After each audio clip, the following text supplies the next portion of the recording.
Hello friend, आपका स्वागत है मेरे यूट्यूब चैनल पे जिसका नाम है आकाश एंड के एस स्टडी।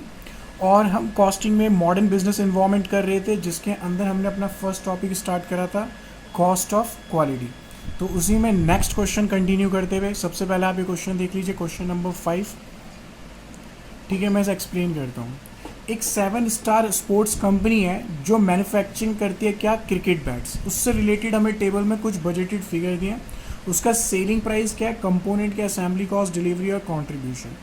फिर देता है कि component like the wheels, rubber grip and handle bar in a set are brought in and assemble process carry out to transform them into the single bat. उसकी जो सारी कंपोनेंट्स को मिला के क्या करा जाता है, एक सिंगल बैट तैयार करा जाता है। Market is intentionally competitive where as the 7cc currently hold the 30% market share. 7 star sports जो है उसने मार्केट का 30% शेयर कैप्चर कर रखा है। उसकी एनुअल डिमांड जो होती है वो 1 लाख यूनिट की जाती है।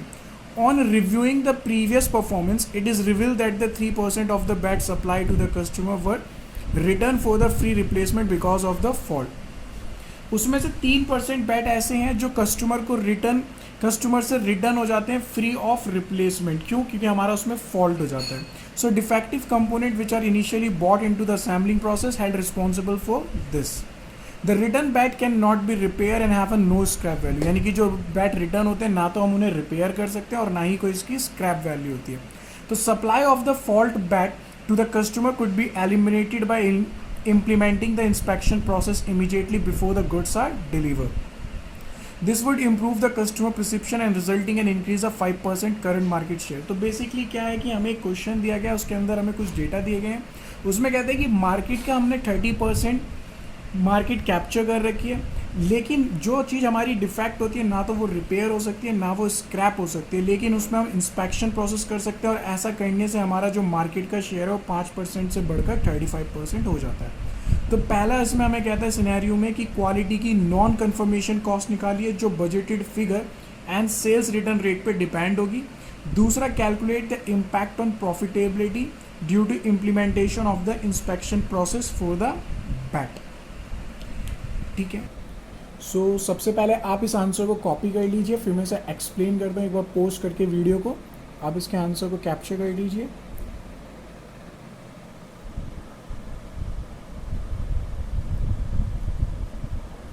यहाँ तक इसका आंसर है।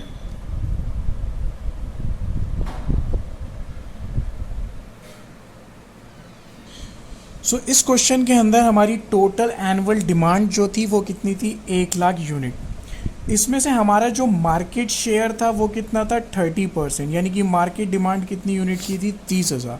सो ये वो डिमांड है जो हमसे की जा रही है 30,000 यूनिट, लेकिन इसमें डिफेक्टिव यूनिट नहीं है।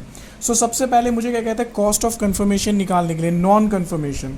तो सबसे पहले मैं निकालूंगा कि कितने बैट मेरे रिटर्न हो जाते हैं। तो 30,000 unit divided by 97% multiply by 3%। मैंने यहाँ 100 की जगह 97 क्यों लिया, क्योंकि ये जो 30,000 यूनिट है इसमें जो मेरी डिफेक्टिव यूनिट है उसकी कॉस्ट इंक्लूड नहीं है, तो इसलिए उसको 97 से डिवाइड करा। अगर ये इसमें इंक्लूड होता तो मैं 100 से डिवाइड करता। तो मेरी कितनी यूनिट है जो डिफेक्टिव हो जाती है, रिटर्न होती है, यानी कि 928। सो 928 के लिए मुझे कॉस्ट कितना होने वाला है, अगर हम अपने क्वेश्चन पे चलें। सो सिंपली मुझे सबसे पहले कंपोनेंट कॉस्ट आती है 1200 रुपये की, असेंबली कॉस्ट आती है 200 रुपये की और डिलीवरी कॉस्ट आती है 800। यानी कि टोटल कॉस्ट हो गई 4,000 रुपये। यानी कि 928 यूनिट पे 4,000 के हिसाब से मुझे कॉस्ट आने वाली है 37,12,000 रुपये। इसकी वजह से मेरा क्या होता है कि 5,000 मार्केट का जो शेयर है बढ़ नहीं पाता और मुझे वो कंट्रीब्यूशन लॉस्ट हो जाता है, वो आता है 35,04,000। उसे कैसे निकालेंगे, उसे हमने एक वर्किंग नोट में लिया है।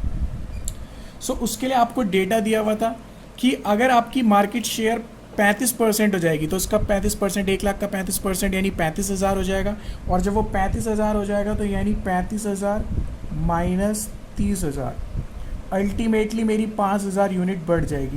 क्योंकि रिटर्न हो रहा है तो इस वजह से मेरा क्या हो रहा है कि मैं ये सप्लाई नहीं कर पाऊंगा और ये मेरा लॉस्ट हो जाएगा।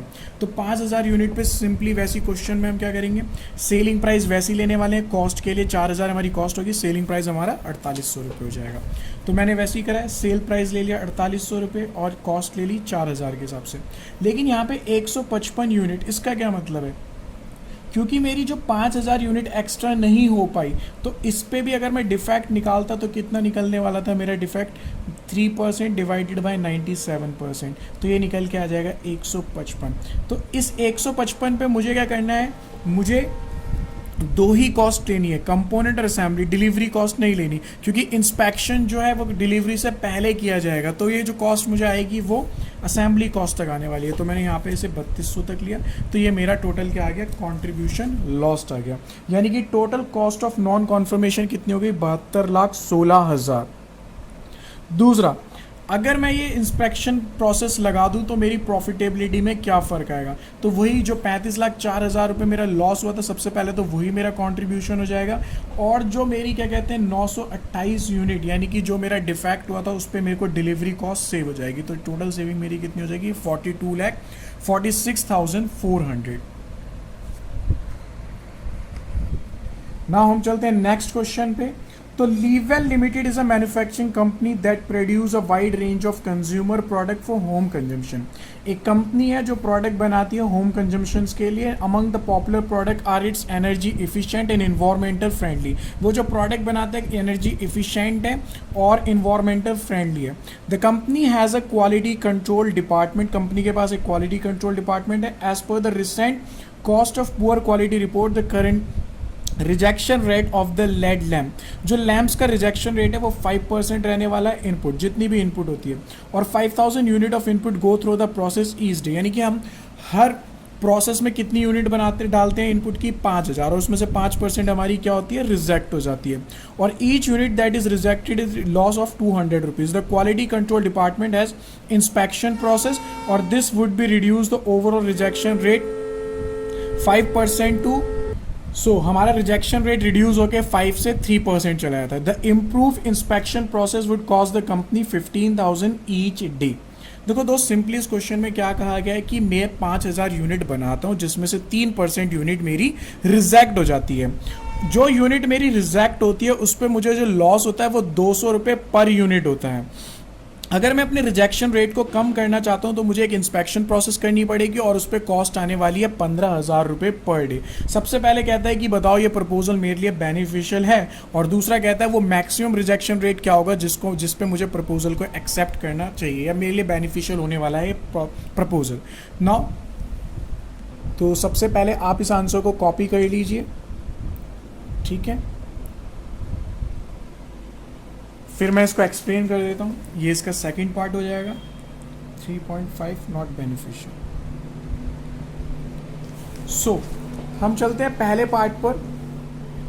हमारी टोटल यूनिट थी 5000, जिसमें से 5% यूनिट हमारी रिजेक्ट हो जाती है, तो अल्टीमेटली कितनी यूनिट रिजेक्ट हो गई, 250। और पर यूनिट पे मुझे जो कॉस्ट आती है वो 200 रुपये, तो 250 यूनिट पर कॉस्ट आ गई 50,000 रुपये।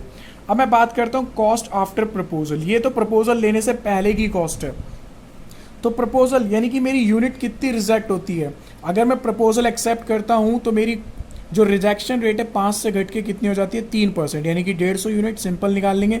इसी तरीके से 200 को मल्टीप्लाई करेंगे तो 150 यूनिट की कॉस्ट आ जाएगी।